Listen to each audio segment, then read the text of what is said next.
bertanggung jawab, karena memang kabarnya laki-laki itu tidak bercerita. Tipsnya sederhana, cukup nggak usah nanya, cukup buka handphone, pak buka mobile bankingnya, nanti kita transfer ke ibu-ibu, urusan selesai. Setuju bu? Setuju. Ibunya bilang, aku tuh mbak jantung dimana dari yang itu. Tenang bu, hanya pria-pria yang bilang kalau wanita itu mampu. Jadi intinya gini, ini hanya visual aja, ini hanya analogi. Jadi gini bu, saat kita mengajak anak-anak kita berkomunikasi, tolong please nggak penting kata-kata anda yang panjang, dremimil, dridil itu nggak penting bu. Yang penting sih bu yang paling, tapi cuma 7%. Selebihnya apa? Intonasinya tolong dijaga.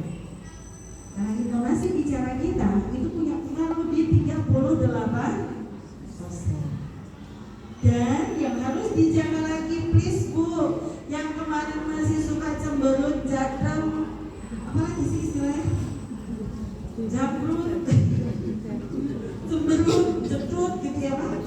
Ini kasihan bu, anak-anak kita itu sekarang lagi stres bu menghadapi soal-soal ujian. Repot lah, ujian ini lah, di tempat les lah.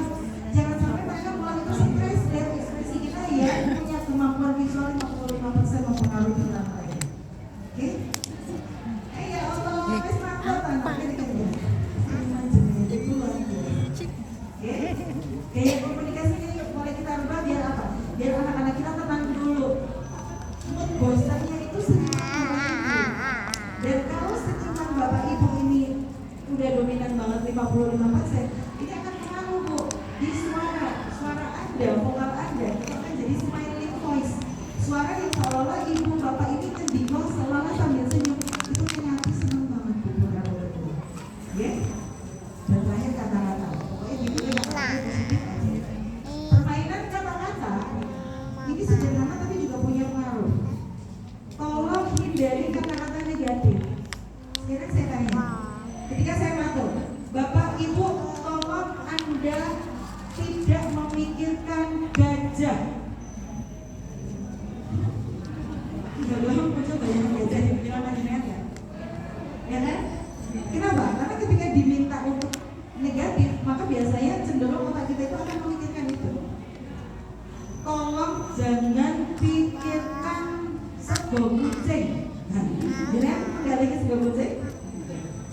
Diganti aja dengan kalimat-kalimat yang positif. Nah, kamu jangan jadi anak bandel. Maka yang masuk ke pikiran dia adalah anak bandel gitu ya. Coba diganti dengan kalimat, nah ibu tuh yakin kamu bisa jadi anak hebat.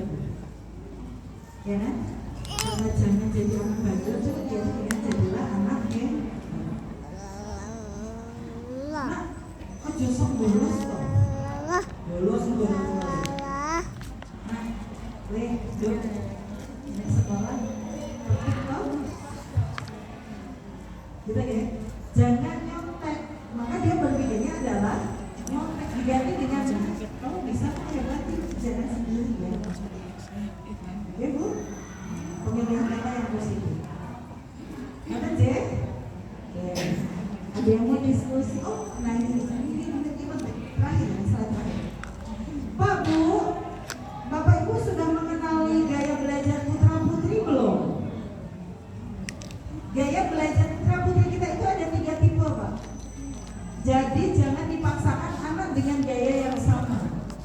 Anak kita itu ada 3 tipe. Yang pertama itu anak visual. Anak visual itu matanya dominan Bu. Okay?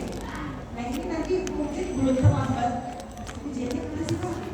Mei ya? Mei. Ada beberapa bulan. Coba yuk, gaya belajarnya nanti disesuaikan dengan pola-pola penerimaan informasi ya. Anak yang pertama itu tipe visual Pak Bu. Anak visual itu dia mudah menangkap informasi dari matanya. Nah, anak-anak visual ini biasanya dia harus baca. Dia harus baca, kemudian dicoret-coret, distabilo, gitu ya. Itu anak visual. Yang kedua itu anak auditori. Anak auditori itu lebih senang ngebayangin. Kalau bukan bayang, dari telinganya. Jadi dia menangkap informasi dan menyimpan di memori dia dalam jangka waktu panjang dari apapun yang dia dengar. Anak saya itu yang itu auditor telinganya dominan. Makanya ketika di pondok, dia ketika masuk pondok, materi hafidnya dia itu lemah. Kenapa? Karena waktu SD pelajaran hafid dia dikirim YouTube. Dia mendengarkan sambil malam-malam gini, dia seperti karena telinganya yang dominan. Nah ketika masuk pondok, dia kan harus belajar mushaf ya. Itu kan anak visual, maka dia lemah. Terus saya bilang, kamu kan anak kita, jadi kamu kalau ngapalin, coba kamu sambil duduk di sebelahnya temanmu yang lagi ngapalin gitu. Karena kan kalau di pondok nggak boleh pakai MP3, aku nggak boleh ya. Jadi akhirnya proses menghafalnya, dia duduk di sebelah anak yang sedang ngapalin berpikir itu sedikit gitu ya. Nah, kalau putra putri ibu itu anak auditori, nggak ada salahnya ibu nemenin belajar mereka dengan apa bu? Bacain, ya. Itu bukan aja bu, karena memang kemampuan dia itu di auditori, gitu ya. Jadi ketika anak saya belajar, saya itu berpikir bacain, ya. Auditori. Kalau yang kecil itu kinestetik itu apa? Harus sambil praktek, ya. Anak-anak kinestetik itu cepat nangkep kalau dia harus terlibat. Makanya kalau ada anak-anak yang aktif sambil praktikum, sambil yel-yel, itu dia cepat nangkep itu ada. Makanya kalau di kelas itu ada anak yang semangatnya celebung gitu kan. Nah, libatkan dia, kemungkinan dia anak kinestetik.